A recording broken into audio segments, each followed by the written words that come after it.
For centuries, a baffling mystery has lingered in the Peruvian Andes. Why are there over 5,200 perfectly arranged holes carved into the mountainside? This enigmatic site, known as the Band of Holes, has long puzzled archaeologists, sparking wild theories ranging from ancient defense systems to extraterrestrial interventions. But here's where it gets controversial. A new study suggests these holes were once the heart of a bustling barter market and accounting hub, challenging our understanding of pre-Hispanic economies. And this is the part most people miss. The intricate layout of these holes may mirror the Incan Khipus, those knotted cord record-keeping devices, hinting at a sophisticated system of trade and taxation. Perched high on Monte Sierpe, or Serpent Mountain, in the southern Peruvian Andes, these holes are arranged in precise grids, stretching nearly a mile long. Each hole, measuring between 3 to 6 feet across and up to 3 feet deep, is a testament to the ingenuity of the people who carved them. Some are even lined with rocks, adding to the intrigue.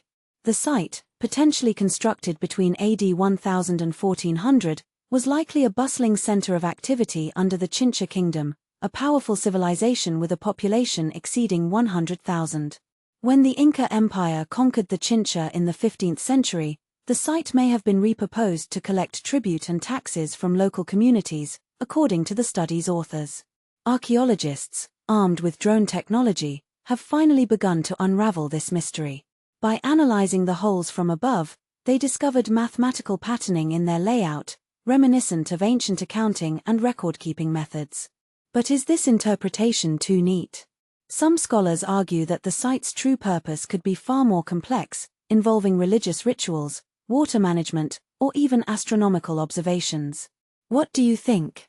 Could this be a multifunctional site, or are we missing a crucial piece of the puzzle? The research team, led by Charles Stanish of the University of South Florida and Jacob Bongas of the University of Sydney, also analyzed plant remnants found in the holes. Pollen from crops like maize and bulrush used by the Chincha to make baskets suggests that goods were stored or exchanged here. Maize pollen, in particular, doesn't travel far naturally, implying human involvement in its placement. This supports the idea that local groups used the holes to store or display goods, possibly during periodic markets. Barter markets were a cornerstone of Andean trade routes during this era, and Monte Sierpe's strategic location near defensive settlements and ancient roads makes it a prime candidate for such activity. The drone images further revealed similarities between the hole arrangement and Incan Khipus, reinforcing the site's potential role in accounting and trade. Slight variations in the number of holes per block might even reflect different tribute levels from nearby towns, adding another layer to this fascinating narrative.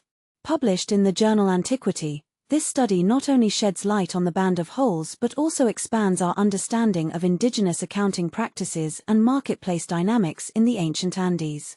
But does this solve the mystery once and for all? Or does it open up new questions about how ancient societies organized their economies and interactions? Weigh in below. Do you think this site was purely functional, or could there be a deeper, more symbolic purpose behind these holes?